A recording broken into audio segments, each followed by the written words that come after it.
채권법을 보도록 하겠습니다. 채권법이요. 채권법. 채권법에 먼저요, 계약의 성립을 보도록 그렇게 하겠습니다. 계약의 성립. 자, 계약의 성립은 청약과 승낙에서, 청약과 승낙을 합체해서 매매하는 계약이 이루어지죠.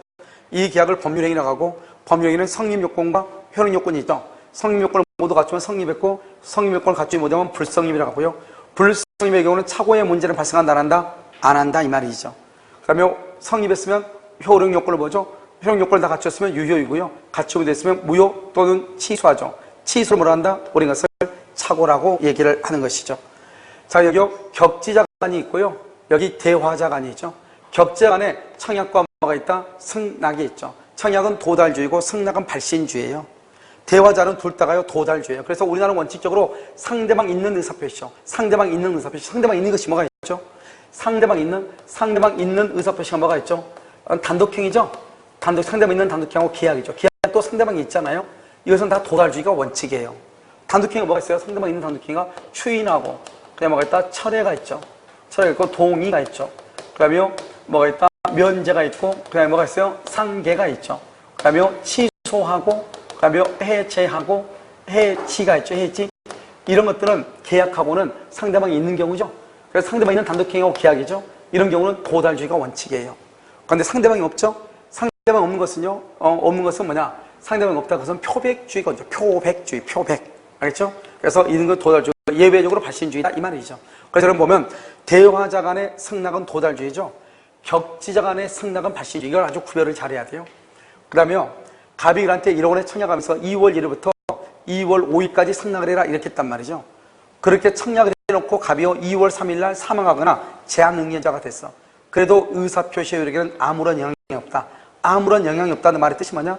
의사표시는 원칙적으로 도달해야 효력이 있는데 2월 3일밖에 안 됐잖아요. 그래서 도달하지 않았죠. 아무런 효력이 없고, 사망 후에 도달하면 상속인이 책임지면 되고, 제한능력자가 된 후 도달하면 법정 대리인이 책임지면 되죠. 그러니까 의사표시를 발송하고 도달하기 전에 사망하거나 제한능력자가 되어도 그 의사표시의 효력에는 아무런 영향이 없다. 그러니까 우리가 편집을 하면 도달한다. 도달하면 더 이상 처리를 못해요. 언제까지 처리를 못한다? 승낙기간이 정해져 있으면 그 기간 안에 처리하지 못하고, 승낙기간이 정하지 않았으면 상당한 기간 안에 처리하지 못하는 거예요. 이것을 청약의 구속력이다, 청약의 비철회성이다 이렇게 얘기하고, 도달하면 처리를 못하니까 도달하기 전까지 처리를 해야 돼. 전까지 처리를 해야 돼. 도달하면 처리를 못하니까. 의사표시가 도달할 때요, 상대방한테 도달할 때 상대방이 제한능력자다, 그건 수령무능력자다 이 말이죠. 상대방이 제한능력자, 수령무능력자. 그럼 어떻게 돼요? 갑은을한테요, 을이 수령무능력이니까 갑은을한테 도달했다고 주장을 못하고 의사표시 효력을 주장할 수 없고요, 의사표시로서 대항할 수가 없는 거예요. 그런데요, 상대방이요 법정 대리인이 도달 사실 알았어. 그러면 안 때부터 도달을 할 수 있다. 갑은을에게 주장할 수 있다. 이런 말이에요. 이것도 시험에 잘 나오죠. 우리가 먼저 청약의 유인이죠. 그리고 청약을 하고 그 다음에 승낙을 한다 이 말이죠. 청약의 유인은 상가 분양 광고, 청약의 유인이고, 이것은 사기가 된다 안 된다? 안 되죠. 청약의 유인이니까. 구인 광고 이런 것을 청약의 유인이라고 얘기하는 것이고, 그러면 청약은 뭐다? 청약은 구체적이고 확정적이죠. 반드시 1억 원에 사라, 내 집 1억 원에 살래, 이건 청약이지만 내 집 살래, 이건 청약이 아니단 말이죠. 왜냐? 1억 원에 살래, 구체적이고 확정적이죠. 그러면 청약은 특정인한테 하는 게 보통이지만 불특정 다수인, TV 홈쇼핑이라든가 이렇게 불특정 다수인에게도 청약할 수 있죠. 그래서 정찰제라든가 자판기가 뭐다? 그것은 청약이라고 얘기하는 것이죠. 그 다음에 승낙은요, 특정의 청약자한테, 특정의 나한테 청약을 한 사람한테 승낙을 해야지 옆 사람한테 승낙하면 안 된다 이 말이죠. 격지자간에는요, 승낙이 발신주의지만 대화자간은 무슨 주의다? 도달주의가 원칙이다 이 말이죠. 그 다음에 이제 우리가 청약과 승낙이죠. 첫 번째 교차청약이라는 게 있죠. 교차청약은 승낙을 얻고 두 사람 다 서로 아무것도 모르고 갑은 을한테 자기 집을 1억 원에 사라고 청약을 했는데, 을이 그 사실 모르고 갑한테요, 당신 집 나한테 1억 원에 팔아라 이렇게 얘기한다 이 말이죠. 그러면 1억을 뭐란다? 동일한 내용이라고 그래요. 이 동일한 내용의 청약이, 양청약이, 청약은 도달해야 되니까 도달해야 돼요. 갑의 청약은 2월 5일날 도달했고 을의 청약은 2월 8일날 도달했다. 그러면 2월 8일날 1억 원의 계약이 성립하는 거예요. 그런데 만약에 갑은 1억 원에 사라고 청약을 했는데 을은 8천에 파라고 청약을 했다.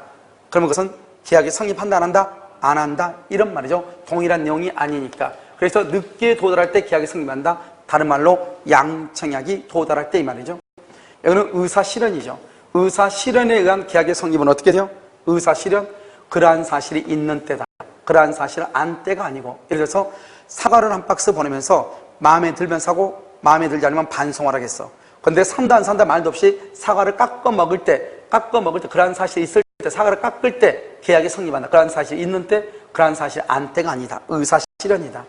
우리는 원칙적으로 승낙할 의무가 없단 말이죠. 그러니까요, 갑일한테 청약하면서 언제까지 승낙해라. 만약에 아무런 말이 없거나 반송을 하지 않으면 당신이 승낙한 것을 봐버리겠다. 이렇게 청약을 했단 말이죠, 갑이요. 근데 내가 반송을 안 했어. 아무 말을 안 했어. 그래도 계약은 성립한다, 안 한다? 안 한다. 왜? 우리는 승낙할 의무가 있다, 없다? 없다. 이런 말이죠. 자, 5번요.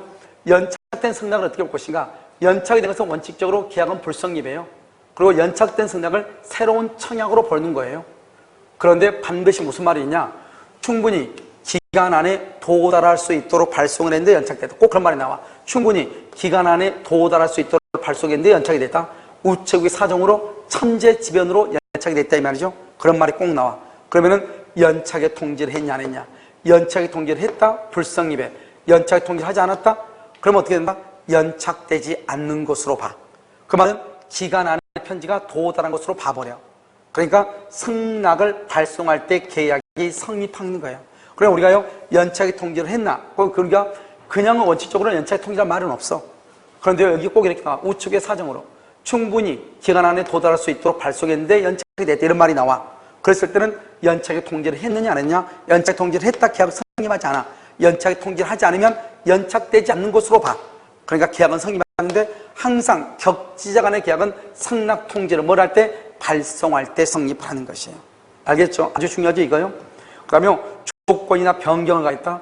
우리가 승낙하면 1억 원에 살래 그러면 응 알았어 그래야지. 승낙은 1억 원에 살래 그랬는데 1,000만 원만 깎아주면 살게 이렇게 했다 이 말이죠. 조건이나 변경을 가했다. 그것을 뭐라 한다? 새로운 청약으로 본다 이 말이죠. 그것은 승낙이 아니에요. 승낙은 1억 원에 살래? 응 알았어. 이게 1억 원의 승낙이란 말이죠. 1억 원에 살래 그랬더니 1,000만 원만 깎아주면 이것은 승낙이 아니다 이 말이죠. 알겠죠? 그럼 어떻게 돼요? 갑이 을한테요 1억 원에 살려고 청약을 했어. 그러면서 뭐라 하냐? 1월 10일까지 승낙해달라고 그랬어. 근데 을이 뭐라 한다? 을이요 1월 3일날 9,000만 원이면 살게 이랬어. 그러면 갑의 1억 원의 청약에 대한 거절이에요. 맨 처음엔 갑이 청약했지만 이제는 을이 갑에게 9,000만 원의 청약한 꼴이 되고 갑의 청약은 없어지는 거예요. 그런데 을은 착각을 하죠. 왜요? 여기요 아직 1월 10일까지니까 내가 9,000만 원 살게 그랬더니 갑이 아무 말이 없거든요. 그래서 이 사람이 다시 뭐라냐? 1월 6일날 뭐라고 얘기하냐? 알았어 내가 그러면 너가 원래 한 대로 1억 원에 살게 이랬단 말이죠. 이러면 계약이 성립하는가? 성립하지 아니한다 이 말이죠. 왜냐? 맨 처음에 갑일한테 1억 원에 살래 그랬을 때 을이 9,000만 원이면 살게 이렇게 얘기했죠. 이 당시에 이때 갑의 을에 대한 1억 원의 청약은 없어지는 거예요. 그리고 을이 갑에게 9,000만 원의 청약만 남은 거예요. 그런데 다시 을이 1억 원에 또 산다고 그랬죠? 그러면 9,000만 원 청약 또 없어지고 을이 갑에게 1억 원에 사고 싶다고 또 청약한 꼴이 되는 거예요. 그러니까 계약은 성립한다 안 한다?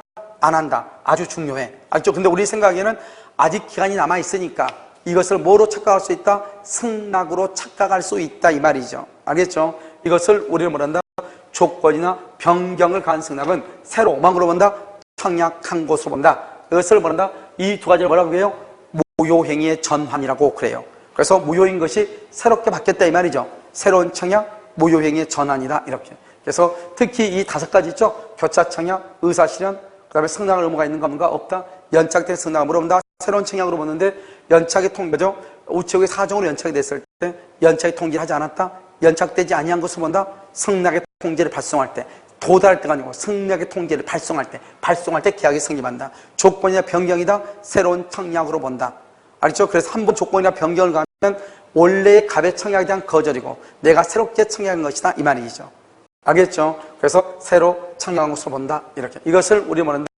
계약의 청약과 승낙에 관한 계약의 성립이다 이렇게 얘기하는 것이다 이런 말이죠. 알겠죠? 그래서 이것은 우리가요 111조 112조 민법 총칙 보면 뭐 어디냐면 바로 대리가 바로 차고 사기 강박 끝나고 대리가 시작되기 전에 의사표시의 효력 발생 시기라고 하는 것이 있단 말이죠. 거기에 이게 이제 나오는 것이고 이것은 어디에 나온다? 채권법에 나오는 것이다 이 말이죠. 그래서 이제 다음 시간에는 뭘 보는 것이냐? 우리가 계약 철상 관리 책임하고 위험 부담하고 원시효 고발적이죠. 그 다음에 동시간 몇관, 그 다음에 제3전량 계약, 그 다음에 또 뭐가 있다? 그 다음에 계약의 해제권 이런 것이 있단 말이죠. 그런 것들은 공부하는 데는 시간이 걸리지만 실제로 정리하는 데는 시간이 전혀 걸리지 않고 채권법하고 특별법은 무조건 맞춰야 돼요. 채권법 10문제, 특별법이 6문제. 그런데 말만 특별법이 6문제지 특별법은 주택임대차 보호법에서 중개사법에서 주택임대차 보호법하고 상가금 임대차 보호법하고 2문제나 3문제가 나오죠. 중개사법에서요. 그 다음에 명의시사기 1문제 나온단 말이에요. 그러니까 3문제, 4문제니까 결국 그것도 10문제가 돼요. 그래서 특별법도 10문제고 민법 청구도 10문제가 되는 것이다. 이 말이죠. 아마 채권법이요. 그래서 채권법을 잘해요. 채권법은 물권이나 그 다음에 민청에 비하면 양이 엄청나게 적은 거예요. 알죠? 그래서 채권법은 암기하면 그대로 시험에 나오니까 반드시 암기를 해야 돼요. 무슨 말인지 알겠죠? 그래서 여기까지 하도록 하겠습니다.